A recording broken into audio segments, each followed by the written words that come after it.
Let me think of how to answer this the right way. So I think any systems administrator would be familiar with like this intrinsically. What is a legacy operating system? Almost like porn. I can't explain it, but I know it when I see it. It's a bit of a pejorative word. Legacy operating systems, we don't really need to define them at this point, right? But we do need to talk about them because, as with much of the legacy technology we've talked about in this series, it's everywhere. The latest, greatest is what we love to talk about, and it's what the media gets excited about. But in reality, the vast majority of the economic activity is happening on these legacy operating systems, these things that were deployed months, years ago, and are still running ad infinitum, essentially for years and years and years. And they exist in data centers, they exist on the edge, they exist in embedded devices all over our lives. There's old little devices that we have in our closets or ones that maybe we still use, and they're no longer supported, no longer getting security updates. We are surrounded by operating systems, legacy operating systems. And in today's episode, we excavate the ossified operating systems and hear how to best tackle working with them. Yeah, let's do it.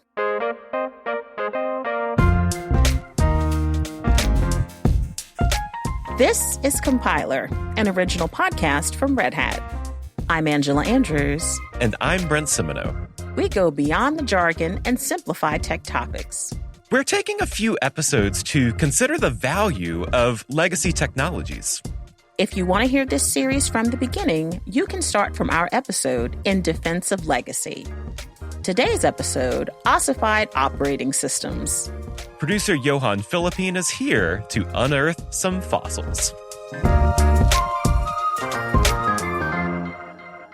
All right, we are revisiting operating systems. We talked about them in the Stack Unstuck series, and we touched on them in the Updates episode. Mm-hmm.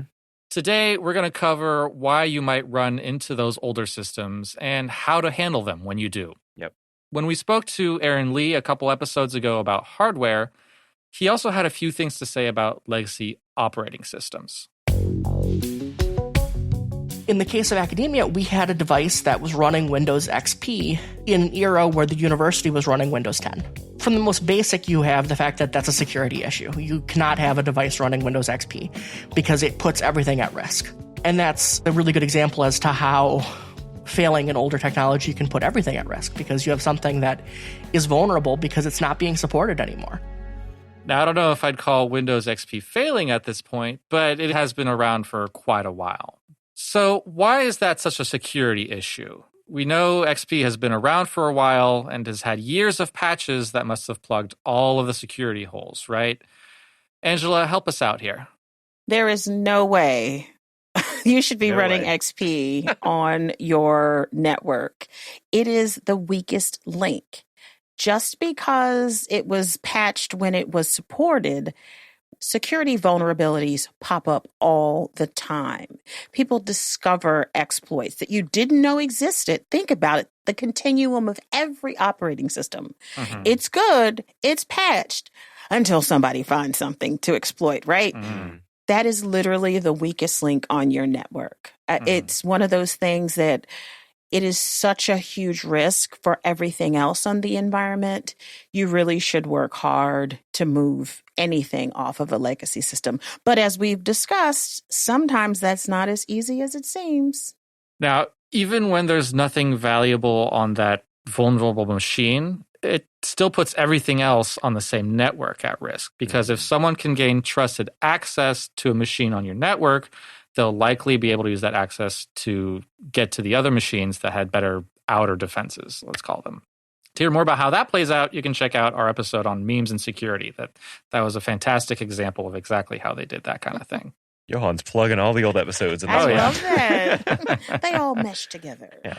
Now, in Aaron's case in academia, they were using this machine running XP to run a laser engraver. And long story short, it was a very expensive piece of machinery that was still functioning properly, but there was no way to have that software be installed on a newer operating system. So they had to keep it running on Windows XP. There was no upgrade path for them that way. And that's not an outlier, right? So that was the case in academia. It's not ideal, but remember what we heard in the open. There are countless devices out there that are running on operating systems that haven't been, and no one plans on updating anytime soon. A lot of us have experienced being forced to work on an older operating system. It feels sluggish in comparison to what we have today. It can be kind of clunky. And on top of the security concerns, there's the issue of forwards compatibility, right? It's rare, and without it, you're really limited for options. You're not going to be able to install newer software on older operating systems because there's resource limitations, just the way things are coded these days. You just wouldn't be able to run a lot of the newer software, right? But there's some good news that our next guest has to share. Oh, thank goodness. Right? Now, Scott McCarty is a senior principal product manager here at Red Hat. Father Linux? Yeah, it's Father Linux. Would you mind telling us a little bit more about? Like literally, that is his Twitter handle. That's his Twitter, yeah. He is all things Linux. It's amazing. And he's on our podcast. How cool is that? Well, Father Linux, he has a history of working with operating systems of all ages. And like he alluded to in the opener, when it comes to operating systems, he's seen it all. When you're talking to a customer, they'll often tell you what they're trying to do. They're like, hey, we have these thousands of systems. We're trying to upgrade them. And then they pause for a second and they kind of like show this face of embarrassment. And they're like, I mean, our stuff's really old, so like, don't judge me. And I think, there's a bit of insecurity on the rest of the economy that's using this legacy technology, if you will. And then there's a bit of, I would say the very good technology providers understand that well, and they respect that. Has this been your experience too, Angela? Yes, that has been my experience. When you're super proud of what you're running, what type of new services and things that you provide, and then you say, yeah, but we're running a couple of insert deprecated operating system here. It makes you feel kind of embarrassed because it's like, wow, we're doing such great things here, but we're still running some of this old stuff that we have no business running. It really does make you feel bad because it shouldn't be this way. But for some reason, you're still running it, and it's probably out of your hands. He was talking about this sense of kind of guilt and shame from the buying side of things when, again, we've been talking about this. There are a lot of reasons for this to be the case. And like Scott said, very good technology providers, they understand that and they respect it, and they, if it's needed, help you work beyond that and get to the newer stuff that's needed. But there's also a little work that can be done on the selling side, right? And we're a little guilty of this too, right? We had a whole episode about the importance of updating your systems, and kind of tongue-in-cheek made some allusions that it's not the greatest thing to keep running on the older stuff. The other distinction that Scott made is that there's the two economies that he's talking about. There's the technology industry. We're obviously trying to sell the latest stuff all the time. And then there's the rest of the economy, which they're just trying to make sure that their stuff is running. And if it's running fine and nothing's breaking, then why spend that money on getting the latest and greatest stuff if what they have running is just okay, or it's doing the job that it needs to. Now, next, we're going to talk about what to actually do when you run into those older operating systems and how to best handle them.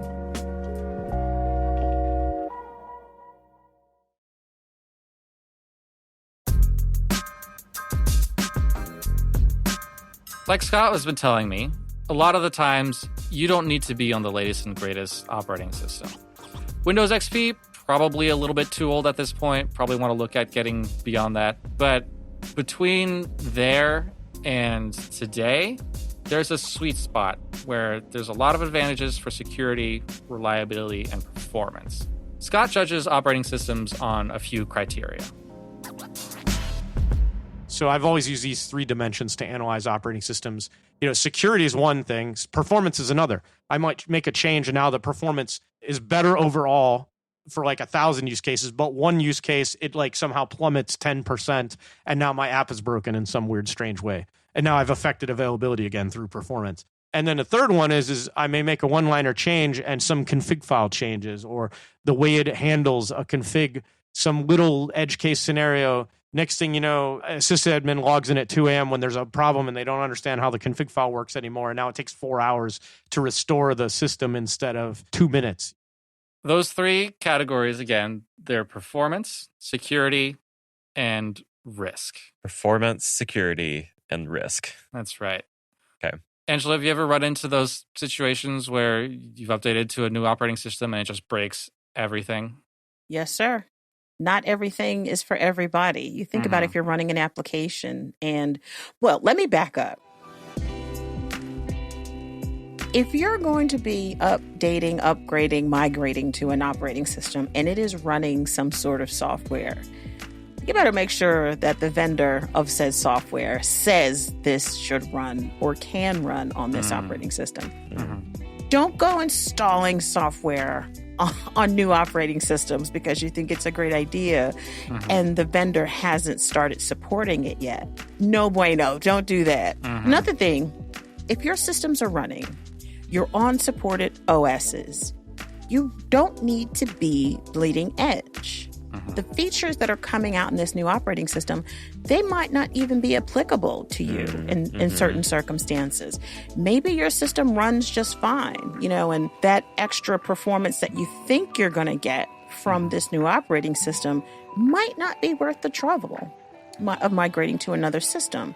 And you might break something. So I say all that to say, be cautious, read the release notes, understand what's going on, what the underpinnings are, because you don't have to be, 95% of the time, you don't have to be bleeding edge. You're fine where you are. Security is important, but if you're supported, you're already on a secure operating system that's getting its patches. If your performance isn't suffering, you're fine. And if it ain't broke, don't fix it. Like, why introduce risk into your environment if you don't have to? That's really helpful criteria. It is, though. It really is. That's the sweet spot we were talking about, right? You don't want to be too soon because there's some rough edges that sometimes need to be filed down. And you don't want to be too late because then at that point, there's a lot of things that you're missing out on. It is. You get in that middle zone. You let other people who absolutely need to be on the latest and greatest update first, and they figure out what the bugs are and the edge cases, and one of those edge cases might apply to you, right? And then those other patches come in that kind of smooth the edges out, and then you can update. Again, we had that whole episode about the operating system's role in the stack and how small changes in the foundation can kind of ripple across the entire structure. Scott, again, made that same observation with me, emphasizing that changes can be a benefit or a catastrophe. So again, when you're working with legacy operating systems, it's really important to keep that in mind when deciding whether or not it's worth making that change. What I found really interesting in my conversation with Scott is that we talked about how operating systems are, in a way, a solution to an even more entrenched problem of legacy hardware. Scott reminded us that if you go back far enough, we don't have any portability from one machine to another. And operating systems helped with that. And that trend has continued. If you look at the original computers that could literally only run that program on that specific piece of hardware, all the way to modern containers where you can literally run a container almost anywhere, a virtual machine anywhere, you can definitely see a technology trend where portability is a theme. And that's good because human beings need portability. We sure do. Wait, say more about that. I don't think I quite get that. Well, we live in a hybrid cloud world at this point. And if I'm running an operating system or a container in my internal network and I need to run it into one of the public clouds for some reason, I want to get closer to my customer. Well, maybe I want that container to run out in said cloud. I don't need to rejigger and re-architect just because I'm moving it from my hardware on-prem to some hardware in the cloud. I want it to run the same on any footprint, be it bare metal, be it virtual, be it containers, wherever. So portability is key. We cannot be locked in to the hardware when we're talking about running operating systems. It is just bad form. It takes us back to, where we came from. We don't want to go back there again. Yeah. We like consistency, right? If I can do a thing on this machine, it'd be great if I could do the same thing the same way on another machine. Even if it's not the same, right? Now, the industry worked out some standards and miraculously, for once, adopted them. That compatibility or portability was enabled by something called POSIX, Portable Operating System Interface or something like that. And I think they just added an X to the end to make it better. POSIX basically defined all the API calls that you would make into the operating system to like list files or open a file, close a file, blah, blah, blah. It was all these basic things, start a process, kill a process, blah, blah, blah. Angela, I saw you making a face when he spelled out what POSIX stand for. I had no clue what POSIX stood for. I had no clue. It was this thing. Everyone knew it existed. We never knew what the acronym meant. But thank you for shedding that light, Father Linux. I appreciate it. Yeah, we know.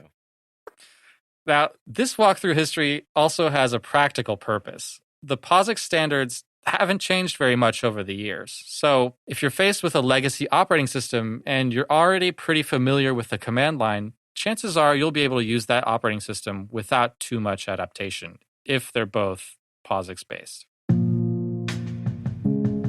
It's something that he's taken advantage of in his career.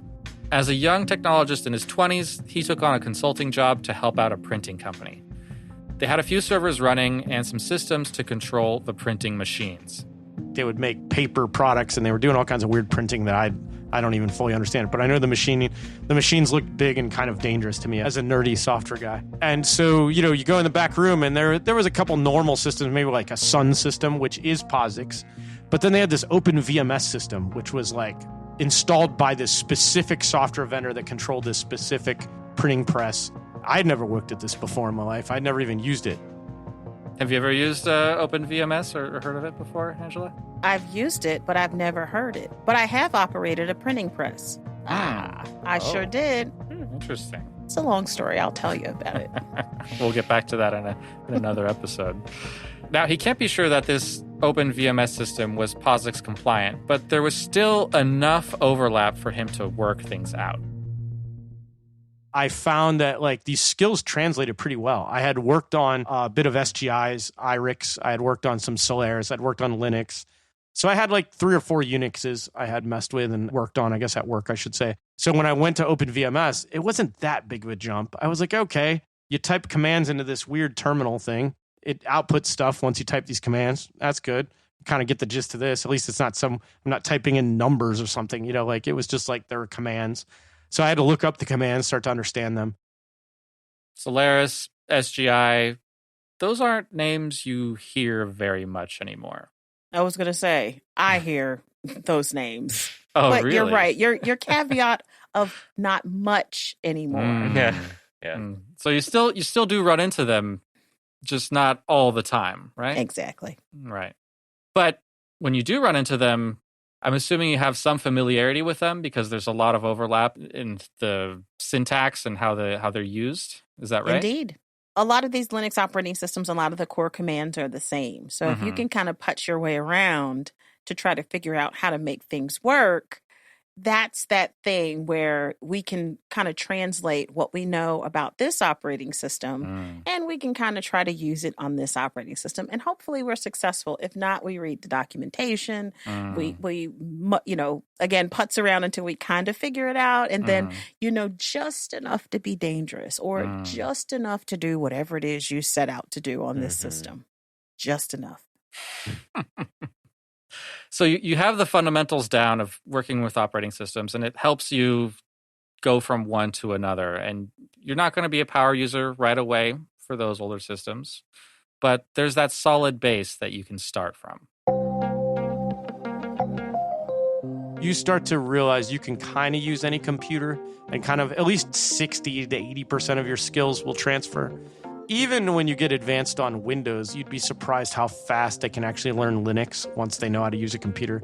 They understand what a driver is. They understand what a file is. They understand what network connections are and performance and security, basic security concepts. So yeah, I would say the concepts are still the most important. Now, there's a couple things I'd like to bring up here. He says learning Linux like it's a monolith, and to some degree, thanks to POSIX, it is, but beyond the fundamentals, there's a lot of variability between distributions. And there are a lot of distributions out there. Yes, there are. Everyone has their favorite flavor of Linux. And you head to Reddit, you're going to see some really interesting conversations about which one is the best flavor. So yeah, when you're learning Linux, you're learning the basics, the things that kind of make things Linux. There are literally thousands and thousands of Linux distributions, and they all use different versions of kernels and different versions of glibc and different programs and different package managers and all these different. It is a flora and fauna. It's like a Cambrian explosion of different pieces of technology. And so, yeah, Linux, they're all POSIX. They all kind of look and feel the same, but there's definitely some differences.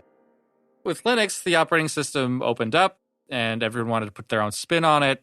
It's the blessing of open source, right? Take it and make it your own. But that can also be a detriment to that portability we've been talking about. From what Scott was telling me, there were a scary few years where it looked like that divergence might keep going, but there's been a successful move to establishing and keeping those fundamental standards. Now, when so many things depend on operating systems to be stable, it's not a huge surprise to learn that there's a lot of overlap of function over time and across operating systems. That doesn't mean that there are no changes over time, however. And when they do come, they can be quite controversial. Like almost on one hand, you can count the things over a 25-year career that really rattled me, where I was like, all right, I got to go learn this new thing. It's pretty changing. And that's why I think Systemd was so big to people. They got mad because they're used to not having to change too much and kind of graft on technology at a speed that they were pretty comfortable with. So I'm not very familiar with what the uproar was about over Systemd and what Systemd does. Angela, you look like you're kind of on the edge of your seat trying to tell us a little bit more. So why don't you go ahead? So when we switched to Systemd, which is how we use services and unit files and things like that, right? We were so used to, it's just that thing. You're so used to doing one thing one way, and it is embedded in your DNA. And something comes along and it's like, you know what? We're going to rip all that out and we're going to do this. This is how we're going to run with Systemd.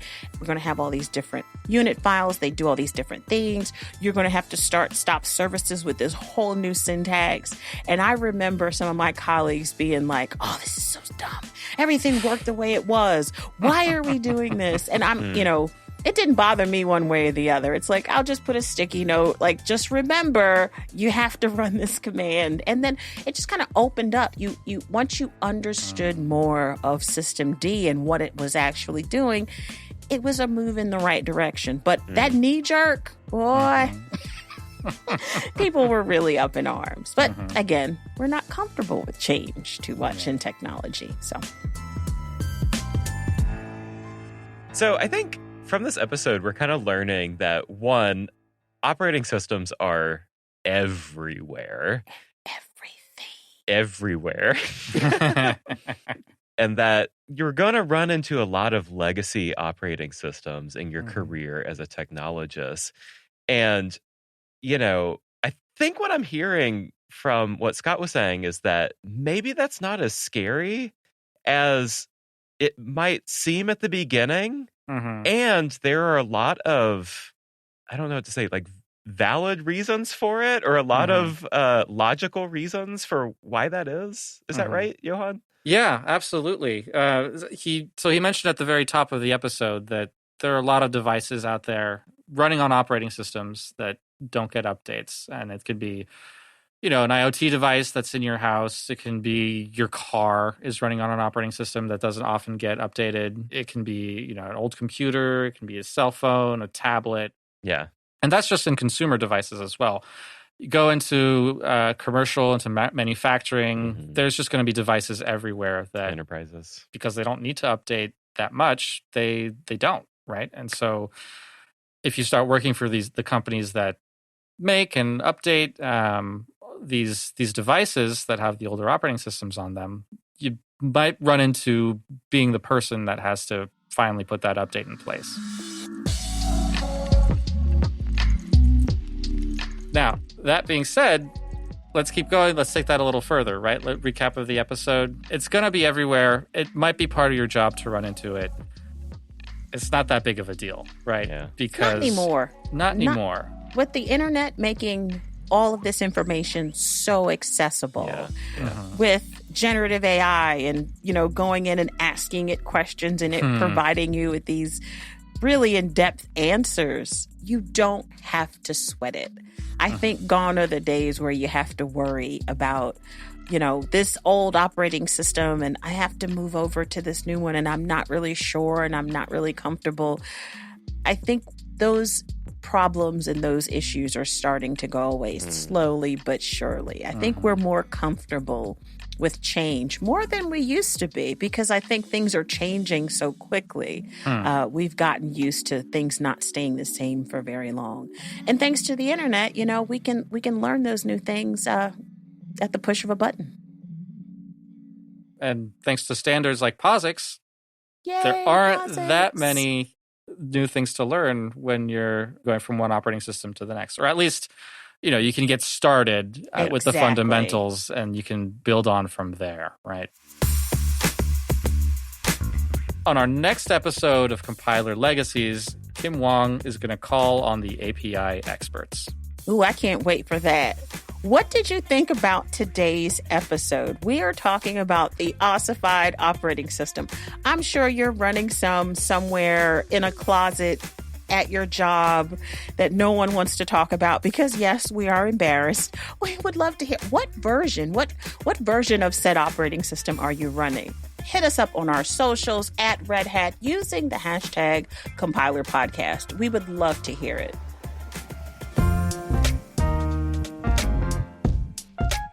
And that does it for the operating systems episode of Compiler Legacies. Today's episode was produced by Johan Philippine, Kim Huang, and Caroline Craighead. A big, huge thanks to our guests, Scott McCarty and Aaron Lee. Victoria Lawton keeps our operating system elitism in check. Our audio engineer is Chris Clark.